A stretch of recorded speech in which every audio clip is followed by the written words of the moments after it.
Yes guys, how's it going? Welcome back to a new video. Hope you guys are all enjoying your week so far. It's Friday tomorrow, and then we're back at St James's Park on Saturday when we take on Manchester City. 5:30 kickoff, off the back of a great weekend. Just about got over my hangover now after the win against Sunderland at the weekend. Riding a bit of a high, bit of a confidence boost. Can that help us take something against Manchester City? I think it will be tough. I think the games we've had against Man City at St James's have been pretty thrilling. I can see why they've put it on at 5:30. Can we get a Trippier free kick again? That would be nice, but I will be there. So if you're not subscribed, be sure to do so. Do not miss out on the videos this Saturday. Hopefully, I'll be hungover again on Sunday from celebrating, not from drowning my sorrows. But anyway, we are on to talk a little bit about what's come out today. Darren Eales has been on and done an interview. Newcastle have posted a few things on the website and social media. And it's all about Newcastle releasing their finances from the 22-23 season. Newcastle had a 40% increase on our revenues on the previous year, which I think they were saying is a 40% increase. That is off the back of a 40% increase the previous year as well. So to be able to basically back it up and do it again ain't too bad. So we'll talk a little bit about that. They've spoken about the fact that although the revenues are up, we have actually still lost money because we've overspent on the revenues, obviously trying to get the players on the pitch. And we'll talk a little bit about the finance side of things. But what's really interesting for me as much as anything else is actually the interview that Darren Eales, where he was quite open and honest about kind of what the money's been spent on, the infrastructure, the fan zone on its way, the training ground, it's all good stuff. But he also talks about kind of FFP and the challenges of tackling FFP, obviously through revenue and sponsorships that we've seen a lot of, but also player trading, which is kind of something we've spoken about a little bit in the past. But Darren Eales almost comes across as if it's like something you'd see in the NFL, constant player trading. I think that's something that we will see more and more at Newcastle. So we'll come on to that. And he also mentions the January window as well. So we'll touch on that in a moment. But as I say, the finances were released today. Newcastle coming in at 250 million for the year.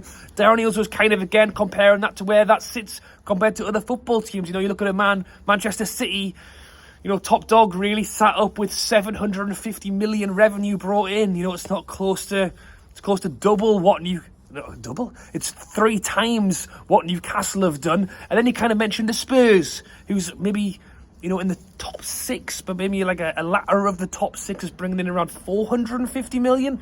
And obviously it's not a perfect science. It's not always how much you spend. You could take Chelsea as an example of that, because how much they've spent hasn't quite worked out. But generally speaking, in terms of money brought in, certainly allows you to go out and spend more, and to be pulling in a 40% increase on revenue is certainly allowing us to spend that little bit more.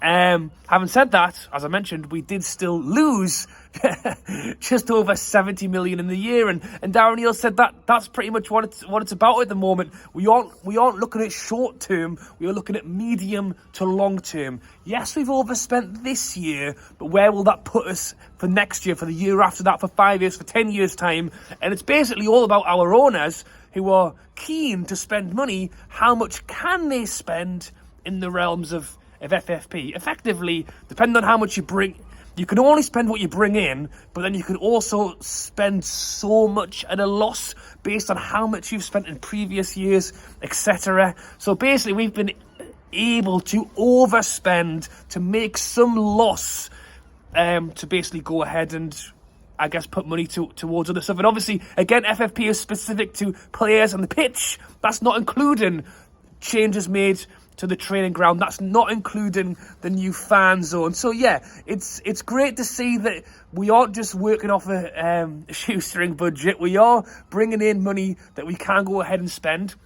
And that revenue there doesn't even include the Adidas that we've got around the corner. I don't believe it even includes the seller sponsorship either. So we are making waves at the moment to try and really push it up to spend money. And that was the thing. Darren Neal said there's two ways to basically generate money to counteract FFP and what we can spend on the football pitch. And those two ways are what we've seen a lot of more recently, which is sponsorship deals. Salah, Noon, Jody Watter,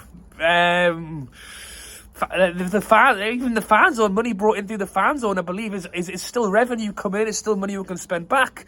Obviously, Adidas is the massive one. I think there'll be a lot of money coming through from that direction. But option two, he went on to discuss, selling players. And he described it as player trading, which I thought was quite an interesting one.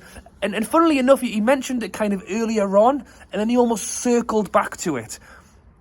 I almost feel like it's a bit of he's trying to let us know now this is kind of the direction we're going in. And I've mentioned this a few times because you talk about a Maxi or even a Bruno. At the minute, Bruno Guimaraes is the player who is being linked away. Of all players, he's the one that is kind of being linked to move away. And Darren Neal was kind of talking about kind of this fluid motion. He said, and he even said it sounds kind of counterintuitive or counterproductive to say, well, we've got a player for 50 million, so we're going to sell him for 50 million to buy another player for 50 million. And he was like, that might sound odd, but it's about the money that's brought in and then how it's spent. So, for example, if Bruno were to go for 100 million, we would then buy, if we bought a player for 100 million, but we would only have to but we would spread that cost over 5 years.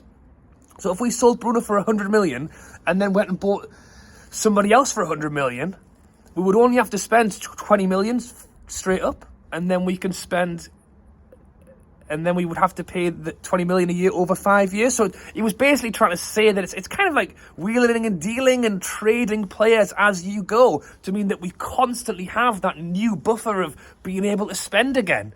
And then obviously if you sell a player earlier than the 5 years that you brought them in, it means that you don't then have to pay the full amount back because you've actually ended up taking the money back from it. So it's interesting, and it obviously shows that as good as revenue coming in is great, it's clear that the club have their eye on this idea of player trades and player sales to kind of prop up what we hope to continue spending. And that's effectively what it's all about. It's being able to spend under the regulations. We saw what happened to Everton having points deductions and all sorts. They were saying it was too harsh. If you ask me, I don't know why the hell they've challenged it. They've got a 10-point deduction in one of the closest Prem's going at the moment. They've found their way out of it without too much bother. So I don't know why I think if anything they should have taken it and ran rather than moaning about it.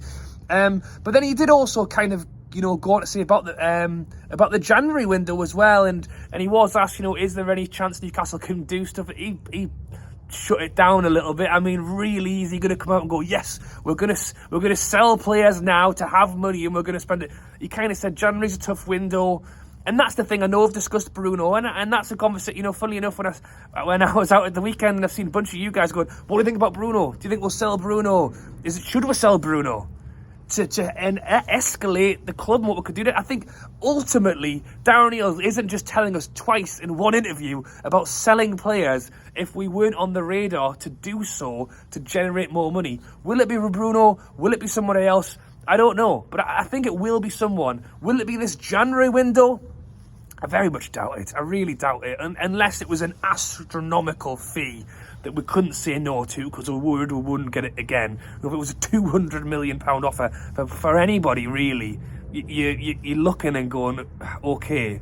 But you can get 100 million for Bruno in the summer. So I don't think you need to do it in a January where really, and as Darren Neal says, have got players returning from injury, have got a second half of the season without European football to hopefully get a big push and grab Europe. And then if we do so, then you're looking at maybe what we can do in the summer. Because that's the thing, even going into this summer, how much money do we actually have to spend? Is it a case like we did last summer, really, where we had to sell Maxi and then boom, 3 players have walked in the door? I wouldn't be surprised if we did hold off till the summer to do something early in the window to sell a player, and then we've got 3 months to do it. You know, people have spoken about Isak and some of his injury troubles, and the thing is with Isak, we already paid 70 million for him. So when you're in terms of, well, I suppose that's not what Darren Neal said. I was going to say profit. Are we going to get more than 70 million if you sell him for 70 million? If we just sold him for what we bought him for, but then you spread it off over 5 years again. So yeah, it's interesting stuff. It was a good interview, and I think obviously it's positive with the revenue, it's positive that we're spending money. And you know, when you look back at some of the stuff we have done this year, I know obviously out of the Champions League, a few tough results, but off the pitch, you know, we've been good. You know, the training ground upgrades, the fan zone's on its way, the service, the study for the stadium. You know, there's lots of stuff that... And I mean, you know, away tickets is a big conversation. It's upsetting people at the moment. There's always going to be stuff to deal with, but on the whole, we've been very good. And if we could beat Man City this weekend, then I'll be over the moon. All right, guys, thanks for watching as always. Drop a like. Let me know your thoughts on this idea of player trading and player sales to propel us to bring in more players. Do you like it? Do you not like it? Or better off just holding on to the players and really pushing with what we've got? Or is this just the way of the future and that's the way it's going to happen? You let me know down below. Thank you for watching. Enjoy your night. See you at the weekend for the Man City game. Subscribe. Don't miss the videos. And I'll catch you later.